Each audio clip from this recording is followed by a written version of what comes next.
The Baltimore Ravens' new uniform closet just pushed the boundaries of NFL design. They made some very bold choices, especially on their primary uniforms, which you don't really see nowadays.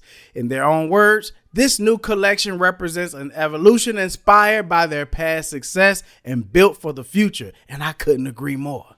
All along, we heard they would bring a design that evoked wings, talons, iridescent accents. We saw the changes they were making to their logo, going with darker tones, radiating purple, and accentuating that red eye. We just didn't know how. And now we have the answer. So let's unpack all of this. Starting with the helmets, they kept their primary helmet, which needed no altering whatsoever. But they added 2 new alternate helmets, and I think they aced it. Let's go with the Purple Rising helmet first, as it was originally unveiled in 2024 with the purple shell, gold talons, gold face mask, and a front-facing Raven head logo. Well, they kept everything the same but the decal. Instead of that front-facing Raven head, they replaced it with the primary logo to mimic their primary helmet, and it works wonders. The purple on purple looks amazing, and it allows for some uniform interchangeability, something they didn't have before. So, of course, they'll wear these with the Purple Rising uniforms, but if they want to do all white with the purple helmet, it's a go. White jersey, purple pants, it's a go. Black jersey, purple pants, give me the green light, and you basically catch my drift. The more looks, the better, as it keeps things fresh for players and fans alike. The next alternate helmet goes along with the darkness uniform, and it's immediately one of the league's best helmets to me. It's got a matte black finish, black talon stripes, and a 2-tone front-facing Raven logo that looks even more menacing than it did on the Purple Rising helmet. And I can see it already. Night game, all black, under the lights, the darkness. It's definitely going to be intense, and them Bengals better watch out because they're coming for y'all in these. Now let's move to the jerseys, which can be pretty basic, damn near boring for most teams. Usually it's just the numbers, maybe something cool on the shoulders, and that's it. But not these Ravens jerseys. They added so many details it'd be a crime to gloss over them. Their jersey rotation comes in 4 colors. They've got the primary purple home jersey, their white away jersey, a black alternate they refer to as the darkness, and their purple rising jersey we've been getting since 2024. They updated the number set to include a midnight purple stroke while removing the drop shadow on all jerseys. They also replaced the gold trim that was on their primary jersey colors, and they touched up the typography to read more consistently among each numeral. And that goes for the front, back, and shoulders. The numbers on the jerseys include a midnight purple stroke, an element designed to mimic the iridescence of Ravens feathers, and it's not hard to see that it's got that color shifting material, radiating purple whenever it gets hit by the light. And they didn't stop there. The iridescent color also appears on the shield patches on the sleeves, the back collar of all 3 jerseys, and along the talon stripes on each pant set. Looking at the collar, it features a pattern depicting Ravens' wings, spread wide in a threat display, signaling aggression and dominance. The white jersey sports the Baltimore word mark on the front, representing Charm City whenever they're on the road. And I'm noticing a lot of teams are opting for that brand choice nowadays. If they play in another team's stadium, they want to take a piece of home with them, and I'm not mad at that. As for the purple and black home jerseys, the team name remains a mainstay, which makes sense. On the back collar of all of those darker colored jerseys, it reads Baltimore, while the back of the white jersey reads Ravens. And like I noted earlier, each back collar is made up of that iridescent purple material, which is very futuristic and cool looking, although fans may have a problem with it from a retail standpoint, and I'll get to that later. If we take a look at the inside collars, each jersey includes a key phrase from Rhetorical Ravens lexicon stitched nicely up there. The purple home and white away jerseys read, "Play like a Raven," a saying made popular by their former GM and current executive vice president, Ozzie Newsome, and it basically describes the type of player who gives everything he has when stepping on the field. They've been using this as an organizational principle and for the team marketing since 2009, as the phrase sits atop exit doors of the locker rooms, players high-fiving on their way out to the field, so they're instilling some team pride, and it's something that small that will remind a guy what he's playing for and who he's playing for just before he puts that jersey on. The darkness jersey has my favorite saying in there, which I uncovered while doing research for the uniform history video we dropped like a week ago. It's an ominous quote from Edgar Allan Poe's The Raven, and it reads, "Darkness there and nothing more." And just the sound of that is badass. Not only does it come from the team's namesake poem, but it stays true to the brand, which I spoke on in that history video. I felt that they would lean way more into the Raven aesthetic, nighttime effects, darkness, the Undertaker, something menacing and scary like that damn movie with Brandon Lee, The Crow. I feel like I just made a mood board for them. And finally, the Purple Rising jersey is just that. It reads Purple Rising, embodying the mentality of the team that aims to bounce back and rise up from any hardship or defeat and ready to conquer all. And I can get with that. Low key, I can get with every single one of these. Each jersey maintains the sleeve shield, but with a much welcome improvement. The shield patches feature the midnight purple with an iridescent key line around the full color mark, and they got real fancy for the alternate looks, which contain 2 new treatments.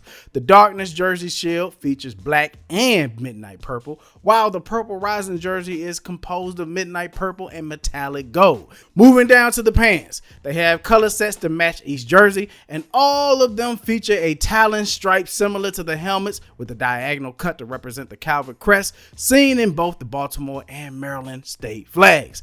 So essentially, we reported the new jerseys would have elements of feathers and talons, and this new design didn't disappoint. We also noted that they would start leaning away from gold in favor of the purple and black aesthetic, and as you can see, the Purple Rising uniform is the only set that features gold as a dominant color. The players and everyone in their reactions seem to gravitate more to that new alternate black helmet, and I can't blame them. I would have been right there with them. It's perfect, and honestly, I feel they should have went with this look for the front-facing bird all along. Considering the promo rollout, shout out to their marketing team, getting the players in the new threads and also having Hall of Famer Jonathan Ogden come through for the player reaction. That's always a great look when teams bring alumni through to be part of the future and the culture. And I'll say this, the player reactions seemed very genuine. They were asking questions, they were getting excited, touching it, getting close to it, and that tells me everything I need to know. I talk about templates all the time, but the Ravens took this and went crazy with it. They pushed the boundaries and put their own spin to it. I have to go on a limb and call this what it is. The Ravens have set the tone for the future of NFL design. The callbacks to their mascot and the deeper meaning of their heritage. The uses of elements stemming from modern templates like the Rams and the rivalries movement. It's like they said, what can we do to push this into the future? And they committed to it. They got a little inspiration here, a little there.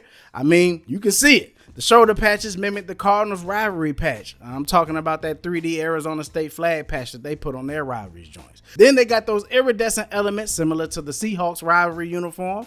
They place trimming on the numbers similar to how the Rams do. And then the stripe and collar tell you that they study teams like the Oregon Ducks who push design forward and get into an aesthetic that's unmistakably their own. They say teams work on these things for a couple of years. Some organizations and their creative departments make you question how true that is.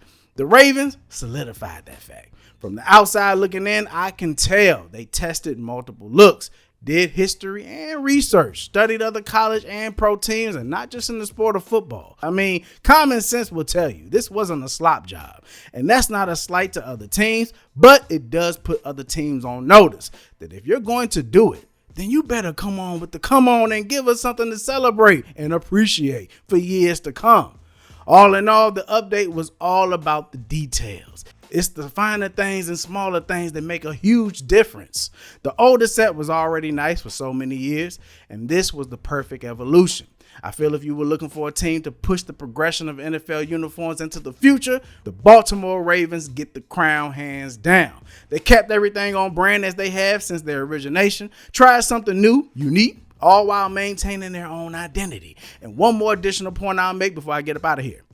Sometimes teams rebrand or even update their template, and you can just tell it won't last long. Whether they threw it together or they played it too safe, before long, the team is going to be filing for a request for another change in 5 or so years. I don't get that vibe with this. It's so futuristic and it embodies the elements of their brand so well that I can see them carrying this look for at least the next decade and beyond. I mean, this is the same team that hasn't overhauled their closet in over 2 decades. I'm talking since the year 2000. So it tells you right there, they typically find their groove and settle into it. I see no reason why it won't be more of the same here. And that's something I can get down with. That's something that I can respect. Now, I'm sure you all want to buy this new look and allow me to make a recommendation. Because these are so detailed with all the updated collars, the back collar, the iridescent elements, the shoulder patches, and so on and so forth, I believe it will serve you best to cop an authentic version of this jersey. You know, make the investment, pay to spend the extra couple of dollars to get you the real deal Holyfield so you can have it for a long time. Yeah, if you need to find those or you need the link to those, look no further. I left them down in the description. But that's enough, man. I have given them more props than I anticipated, and I got to get up out of here. We came into the offseason with 5 teams getting new primary uniforms, and now all 5 have been revealed. You know what this means? It's time we queue up an official primary uniform ranking to see how these stack up with the entire league. In the meantime, I want y'all to tell me who won this year's primary uniform drop. Did any of these uniforms shake up your top 5 of the league? And now that we've got this 5 out of the way, what teams do you think we need to see get new uniforms next? Talk to me. As always, I salute my real ones for watching to the end. The fact y'all still here tells me y'all enjoyed it, so make sure to hit that like button for your man one time. Subscribe to the channel if you haven't already, and ring that notification bell so you never miss a video. I know we got through all the primary uniforms, but it ain't over. That was just the appetizer. We got a whole lot more to cover with alternates, rivalries, rankings. Oh, we're just getting started, baby. And trust me, you don't want to miss it. But anyways, man, my name is Vinny. I'm known by many, and this is Deep in the Field, where you know we keep it real, and I'm going to get it y'all real soon. Peace! Deep in the field, deep in the field, yeah, you know deep in the field. Deep in the field, yeah, gotta keep it real. Deep in the field, so deep in the field, yeah, I gotta keep it real. Deep in the field, yeah, I gotta keep it real.